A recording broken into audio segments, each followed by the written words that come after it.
A professor claims the first European settlers in America were Greeks and especially from the island of Crete. Professor Lyrgi says a Greek-Canadian archaeologist has a similar theory. It's a theory which is based entirely on the re-examination of a dialogue written by the Greek historian Plutarch, who lived from 46 to 119 AD. Dr. John Lyrgis, professor of archaeology, University of the Aegean, studied Plutarch's text and came up with a theory that the ancient Greeks did indeed reach America, according to the website world.jpg. Plutarch's text on the face of the moon circle is commonly known as De Faci. In the dialogue, Lambrias asked Sulla, the Carthaginian, to tell a story he heard from the servants of the temple of Saturn in Carthage.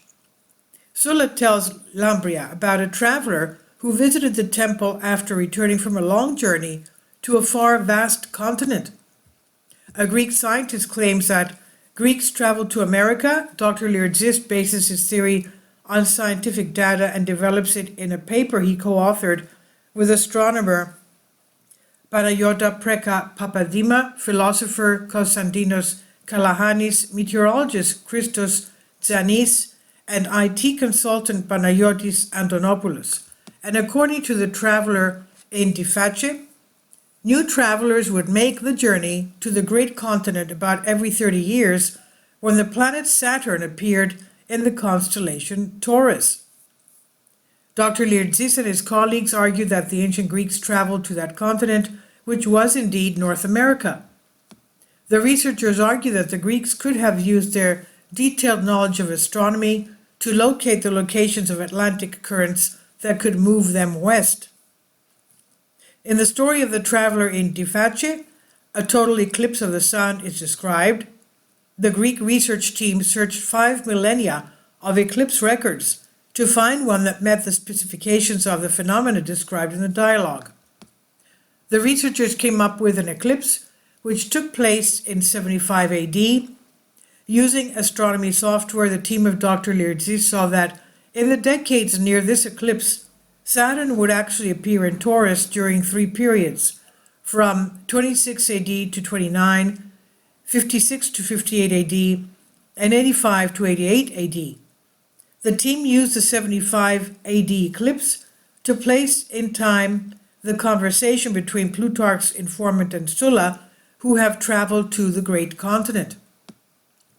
Based on this, Professor Lyrgis and his colleagues timed the trip to the period when Saturn was most recently in Taurus, hence 56 AD. Researchers have assumed that preparations for the voyage described by Sullus would have begun that year. The travelers would have reached North America by 57 AD. The ancient Greeks stayed in America for a year and sailed home in the fall of 58 AD when Saturn moved from Taurus. This was the most recent voyage at the time of Plutarch's writing.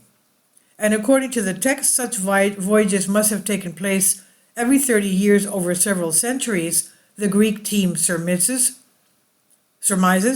Now, geographical descriptions reinforce the theory. De Faci's analysis draws evidence from geographical descriptions made at the time. Plutarch's text mentions a great continent beyond the island of Ogygia, which, according to the text, is itself a 5-day trireme's journey west of Britain. We know what trireme is. It's 3 layers of oarsmen, 3 floors of oarsmen. Okay, they had a sail on the ship, but they also had oarsmen. Now, Plutarch also wrote that Greek colonists reached the great continent through a gulf aligned with the delta of the Volga River, the northern entrance to the Caspian Sea. Professor Lyrgis turned to Google Earth and drew a line from that location across the Atlantic and found it led to the Gulf of the St. Lawrence River, which goes through Quebec in Canada. The scientists say that ancient Greek colonists may have traveled to present-day America for exploration, wealth, or religious purposes, and points out that they would have made the trip when Saturn was in Taurus because they closely watched the astronomical phenomena associated with Saturn, the father of Jupiter. The Antikythera mechanism a kind of astronomical computer for the ancient Greeks, reinforces the theory that they closely tracked the movements of the stars and planets and eclipses, etc., and constellations. Some archaeologists dispute the theory. They say that a trip by ancient Greeks to the Americas is unlikely, though not necessarily impossible. Others reject it altogether, saying that there is no evidence that the ancient Greeks reached the Americas, let alone that they stayed there even for a short time. University of British Columbia, UBC, archaeology professor who studied underwater archaeology in the eastern Mediterranean said that the chance crossing of ancient Greeks would not be impossible, but there is no hard evidence to support such a theory. Brendan Foley, an underwater archaeologist at Lund University in Sweden, who studies shipwrecks from antiquity, said the ancient Greeks lacked the technology and navigational knowledge to navigate the open Atlantic. A Greek-Canadian archaeologist has a similar theory. Greek-Canadian researcher of Aegean writing, Dr. Minas Tsikritsis, has a theory similar to that of Dr. Lyritsis. The scientist stated that the ancient Greeks may have arrived in the Americas years before the Italian navigator Christopher Columbus in 1492. Well, a few days ago I did post a video having to do with the 6th century travel of St. Brendan from Ireland with his fellow monks and priests who traveled island hopping, from Ireland to the Hebrides to the to Iceland and then to Greenland and then to Newfoundland into the New World. And perhaps that's why a lot of the Europeans that went there found Native Americans speaking English. Now, so it was St. Brendan who got there first. But Tsikritsis, who also studied Plutarch's Tefaci, showed and proved through computer programs that the ancient Greeks knew that to the west of 3 islands and to the northwest of Britain, there was a great continent. So we know that in Scotland, they've even found Greek coins, ancient Greek coins with the face of Alexander the Great. So that was 330 BC. So we know that ancient Spartans, the tribe of Dan, populated Scotland.